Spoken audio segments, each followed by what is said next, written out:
sebelum Nabi Muhammad mendapat wahyu, sebelum Al-Quran ini diturunkan, jin-jin itu bisa ngintip berita langit, bisik-bisik rahasia yang besok yang terjadi. Informasi itu dia jual sama dukun-dukun.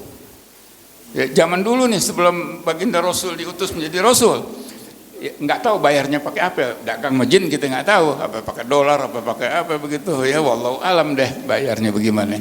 Pokoknya itu dia lakukan perniagaan. Jin jual sama dukun-dukun, dukun-dukun jual sama pejabat-pejabat, sama raja, sama menteri-menteri, sama orang-orang kaya dan lain-lain. Ingin tahu apa yang kasyaf, yang gaib-gaib terjadi besok harinya, esok harinya.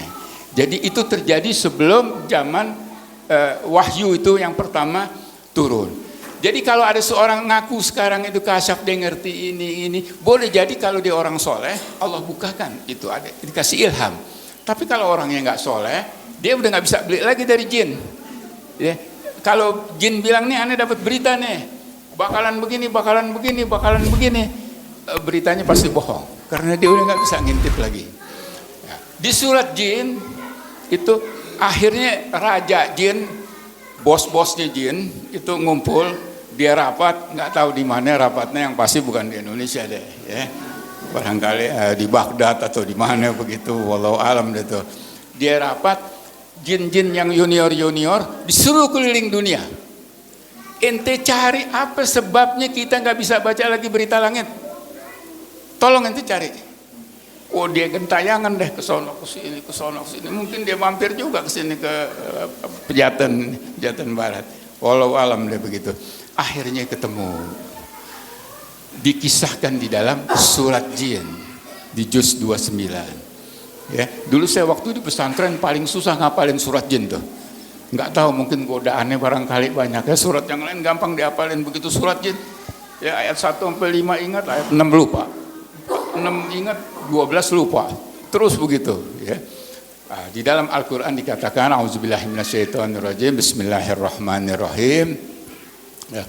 Kul uhiya ilayya, katakan ya Muhammad bahwa aku diwahyukan, annahu istama'a nafarun minal jin, bahwa jin itu datang ketika Nabi lagi sholat dengan sahabat dengerin bacaan Quran. Tadi kan gentayangan pergi kemana-mana, akhirnya dilihat ada Nabi sama sahabat lagi sholat. Nafarun, sekelompok dari jin, istama'a, nyimak Nabi lagi sholat bacaan Quran. Kemudian faqalu, dan mereka dia berkata, inna sami'na Qur'anan ajaban, kami mendengarkan bacaan Quran yang sangat menakjubkan. Dia lapor sama bosnya, rupanya ada Nabi baru diutus di situ. Gara-gara ini Quran turun, kita udah nggak bisa lagi baca berita langit. Itu satu keistimewaan yang terjadi, artinya satu fenomena yang terjadi ketika Allah mewahyukan kepada baginda Rasul SAW di tepat di nuzulul Al-Quran. Ikhwan kiram rahimakumullah, saya sambung sedikit lagi nggak apa-apa ya? Ya dikit lagi deh ya, karena sayang waktunya nih ya nggak? Ya. Ikhwan kiram rahimakumullah, ada sahabat namanya Usaid bin Hudair. Usaid bin Hudair ini di Madinah, dia baca Quran. Dia baca Quran, di belakang rumahnya tuh ada tempat dia taruh kudanya di situ. Ada 1-2 kudanya dia taruh di dalam hadis dalam Sahih Muslim. Ya, dia baca Quran. Ada yang bilang surat Toha, ada yang bilang surat Al-Baqarah begitu. Tapi walhasil dia baca Quran. Anaknya dia taruh di sebelahnya. Kayak kita lagi santai itu begitu di rumah, ya di belakang kita baca Quran, ya begitu. Nah, kalau kita mungkin sebelah mobil, di garasi mobil, kalau ini dia kuda. Jadi ada kuda-kudanya, belum ada mobil dulu, kendaraan kuda. Ya, kuda. Dia baca deh. Auzubillahi minasyaitonirrajim, bismillahirrahmanirrahim, baca. Begitu dia baca enggak berapa ayat, kudanya loncat. Meringking tuh kudanya. Loncat kuda kan, kalau loncat ngeri. Kalau dia kakinya balik ke badan kita, remuk kita bisa. Apalagi ada anak kecil, udah habis tuh anaknya udah. Kalau keinjak kuda, keinjak orang aja kita sakit, apalagi keinjak kuda begitu. Dan meringkik tuh kuda. Dia berhenti baca, dia kaget. Ya kayak ente lagi baca Quran tiba-tiba ada suara begitu kan, ente berhenti. Tenang kudanya. Dia baca lagi. Loncat lagi tuh kuda. Dia berhenti lagi, sampai 3 kali. Dia baca lagi, loncat lagi, akhirnya dia berhenti deh. Wah, ini bahaya nih kalau begini nih. Akhirnya tuh kuda habis loncat berkali-kali, nginjek aneh lagi. Kalau aneh masih udah gede, anak aneh lagi kecil, masih kecil, mati langsung. Dia berhenti baca Quran. Besoknya dia ketemu Nabi.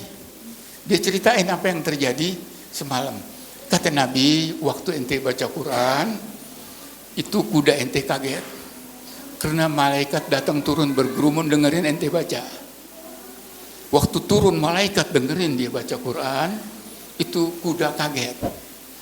Begitu dia berhenti baca Quran, malaikatnya pergi lagi. Dia baca lagi, malaikatnya datang lagi. Jadi kalau kita baca Quran, itu malaikat datang ngerumunin dengerin. Cuman kita nggak ngelihat aja. Ah, ini ada kudanya yang ngelihat. Itu kuda ngeringkik ketika ngelihat malaikat pada turun menggerumun. Nah, kata Nabi, kalau kamu teruskan itu baca, ya, dia bilang, saya begitu saya selesai baca, saya lihat ada seperti asap awan putih, makin kecil, makin hilang. Kata Nabi, itu nur daripada malaikat. Kalau kamu baca terus sampai pagi, orang lain bisa ngelihat itu cahaya itu, nur itu. Nah, kisah Usaid bin Hudair ini sangat penting, karena kalau antum baca Quran, jaga adab, pakai pakaian yang rapi, yang sopan, ngadep kiblat, dalam keadaan bersuci, ya, karena boleh jadi didengerin oleh malaikat, dan yang kita baca adalah kalam Allah. Kita pakai adab yang baik.